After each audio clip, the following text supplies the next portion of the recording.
This is Lewis, a six-figure trader from the UK with over $180,000 in prop firm payouts. At just 17, he started a detailing business in his garage, found success and wanted to push himself further. But then one day he stumbled across trading. Blown away by the prospect of it, he threw himself in head first. The thought of getting into a position, being into it a few minutes and then making 300-400 quid, it was mind-blowing. But after just 1 year on a trading floor, he lost over £80,000. You know, you're feeling sort of invincible and you've been trading for 3 months consistently without really knowing what you're doing. That led me to start over-risking a lot more then. So that's what kind of led to losing £80,000 in that first year. He lost his house and had no choice but to close down the detailing business. Unsure of what to do next, he doubled down on the very thing that had challenged him more than anything: trading. I knew trading was possible and I could earn a full-time living from it from the moment I got that first payout. Do you think you would be as successful as you are right now without prop? No, 100% no. Props have led to my success now. Last year he found his edge, and after 4 years of losing money trading, he's managed to recoup his losses and become a full-time trader with over 6 figures in profits. I think we've just touched on 180,000 in payouts in the last 12 months. In this video, you will learn how to recover from losses in the market. To put it simply, I'd say just keep going. Don't listen to anyone else's feedback. So people that are telling you to quit, it's not working out, like you're losing too much money. If you've got a vision of where you want to be, I'd just stick at it and keep going. How to deal with psychological issues in and outside of trading. Psychology is a lot more than people think it is in trading. It's not always about the strategy. I'd probably say psychology is probably 80% of trading. So if you can sort of master your mind before the strategy, you'll have a lot more of an edge in the market. The trading strategy and routine that led Lewis to success. There's loads of things that package together this success. This is Lewis, and this is his story.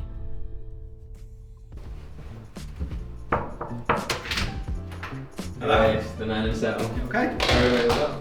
Come in. Let's go see it. Welcome. Thank you so much for having us. This is a lovely place. Thank you very much. Nice. I've seen the Does the job. reaping the rewards of the trading, I see. Lovely apartment up here. Nice little home office in the corner. Yeah, that's where the magic happens. So I first found out about trading through an employee at the time of the car detailing business that I had. He was trading a little bit himself, and then he obviously showed me about it, talked to me about it, started having a look into it, and yeah, just kind of got hooked straight away on it really. I wasn't sort of talking about trading, but I guess this is like, here, you're there in the morning, you're looking out the window, the sun's shining in. Yeah, it's nice. It's a nice sort of home environment to be trading from. So This was about 5 years ago when I first got into trading.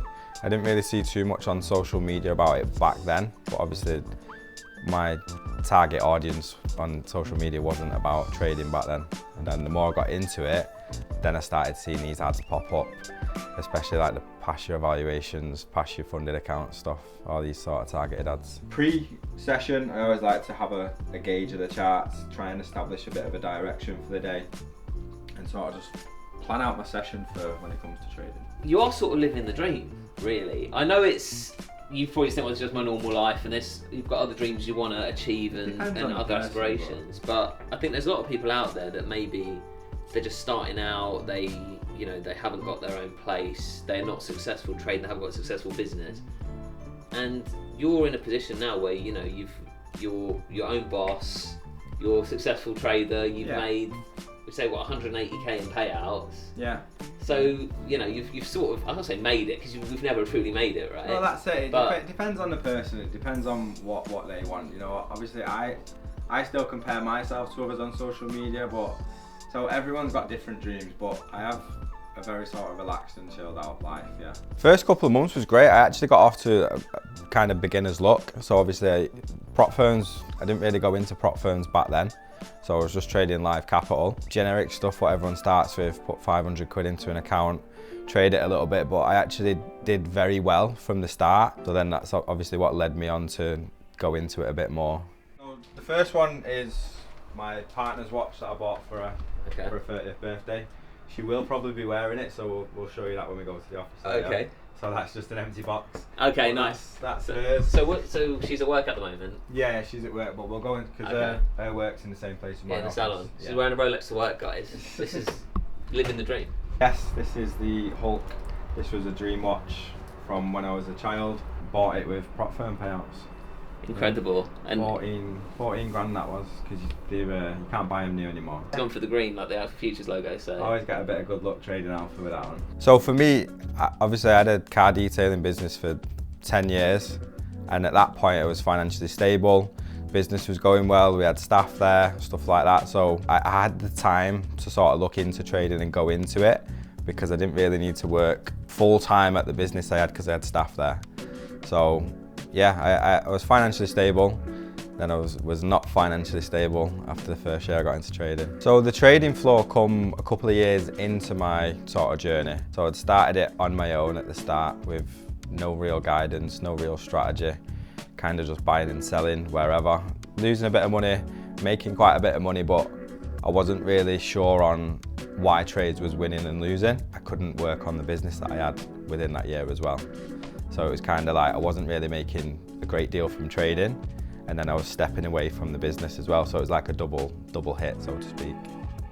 You own this property. You said that there's another property that you're looking to buy. You have the salon that you own as a business, where the office is. So there's admin that comes along with that, right? Yeah. There's other work around work, so it kind of just keeps piling up, right? There's always something to do. There's always something going on. There's Yeah. always something that's causing a headache or that needs your attention. So Yeah. but like I say, the business, the salon is obviously my partner's. Yeah.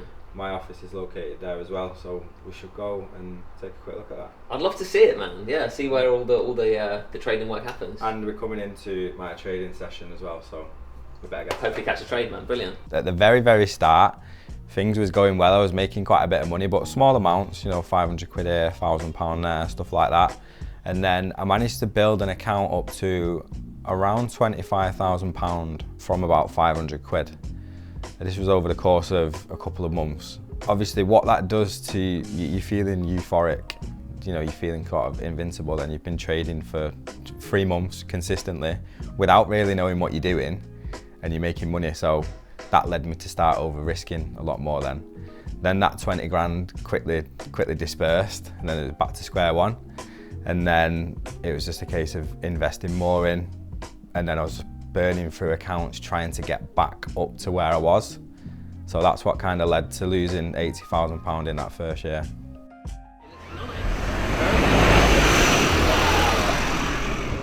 This is beautiful. Hello. I'm here with the coffees. This is my better half. Incredible. I love to meet you. You Sorry, too. Sean. Melissa. Melissa, pleasure. That's it. It's lovely Oh, place Stella. here. Thanks. Amazing. All down to Lewis. Yeah, so where were you before this? In my mum and dad's garage. Oh, and now you're out here making the dream a reality? We are. So props for me was kind of a blessing in disguise, because coming from trading live account and sort of, you know, investing your own money, like putting £1,000 in to lose £1,000 in that day, like that, going to props where I could buy an evaluation for sort of, especially futures, like for so cheap, say $50, $80, and then I could trade that account for 3-4 weeks, so a month maybe. For me to look at that, like I could lose $50 over the course of a month, whereas I could probably lose 5-10 grand in a month trading my own capital.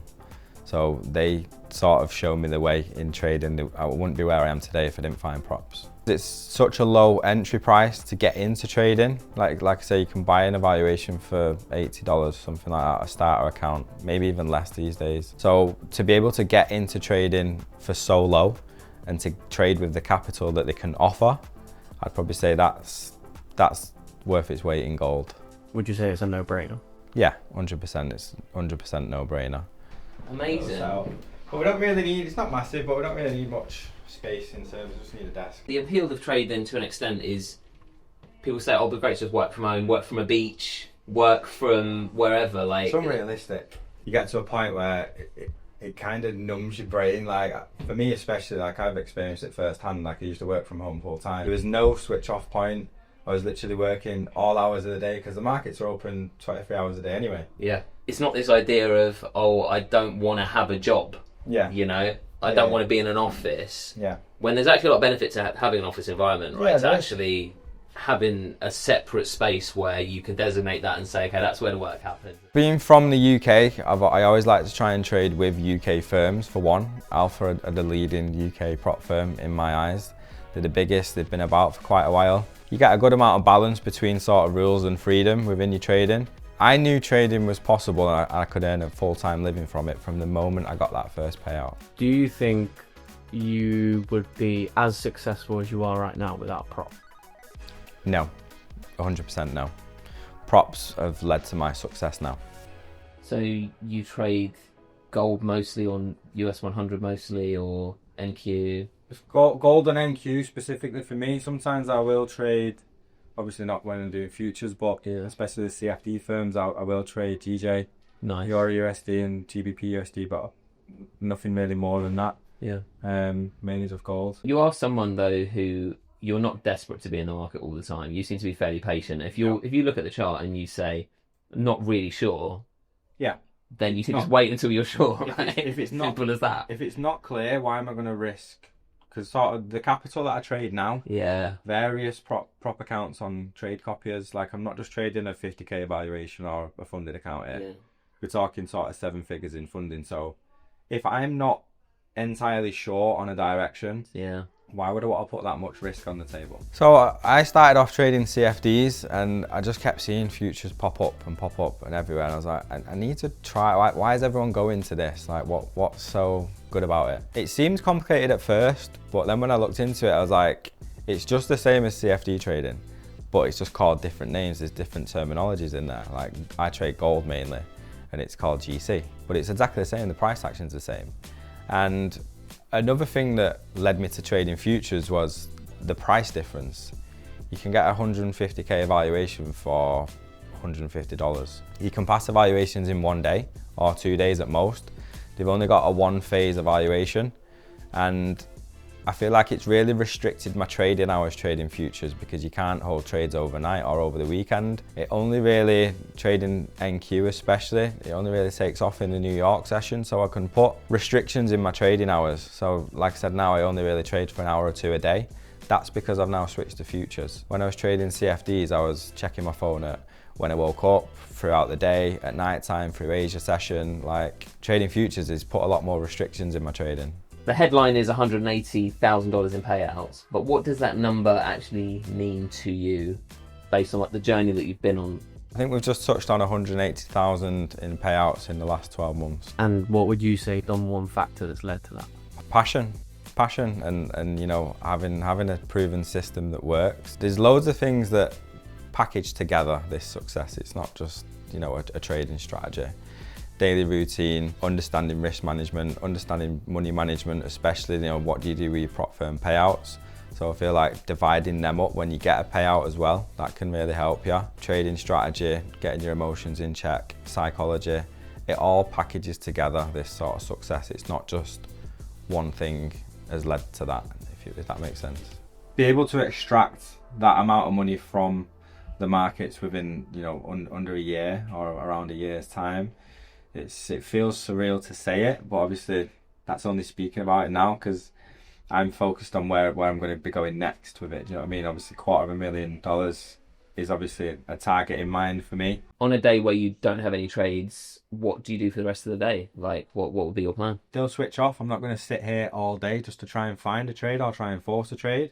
So what I'll typically normally do is either go to the gym, go and take the dogs out for a walk, go to the driving range, you know, some sort of hobby or something like that. So, do you want to go to the driving range? What now? Well, if you wrapped up, let's do it. Yeah. I can swing a club. Yeah, cool. Let's go. All right, we'll try it. So the money management side of it, when I get a payout now, I'll have certain percentages delegated to certain areas. I always leave sort of 20% for myself. Maybe that be a vacation, go and buy something. I feel like you need to reward yourself. But a certain part of it will go back into evaluations, so buying more evaluations. Certain parts of it will go to taxes. Obviously, we can't forget to pay taxes. Some will go into, you know, growing the social media channels and the mentorship side of things, the advertising for that. And then, like I say, you can't forget to reward yourself from part of them profits as well. Life has changed a lot, but it's better for me because I've got a lot more time, a lot more freedom to do whatever I want to do, really.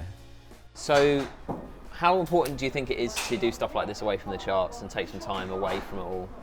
Yeah, I feel like it's very important to detach from the charts really, because like it's a lot on your mental capacity trading. Yeah. Like, it can burn your head out, especially if you're sat in front of the screen, you know, for hours and hours a day. So I do feel like it's important to get away from it, get some fresh air out of the office space. What advice would you give to people when they start trading? Because now they've got this money, what should they do with it, right? Like, do you think that it should be into real estate or other businesses, or? I think businesses are always going to be key, because it's like trading, there's no cap on what your business can earn. Yeah. And the return on investment you can get from starting a business is insane if you do it properly. Some businesses will work, some won't. It's just finding something that you like in your niche and investing into something like that. But I do think starting a business is you should do, even if it's something like selling products digitally. So we've learned a lot about where you've been, where you started, where you are now. What's in the future? What's the next step for you, for trading, for all of it? Well, as you know, we're approaching 180k in payouts so far. Yeah. There's obviously a clear target in mind, which is $250,000. Yeah. So that's my next sort of financial goal. I'm not in a rush to get there. I'm not going to force it, but it'll come when it comes. And then again, it's as soon as that's hit, then it's just a case of setting another one and just continue doing the same. Brilliant. Well, thanks for having us today, man. This is great. Let's hit some balls and have some fun. No one's got it on the green yet. This as well. Yeah.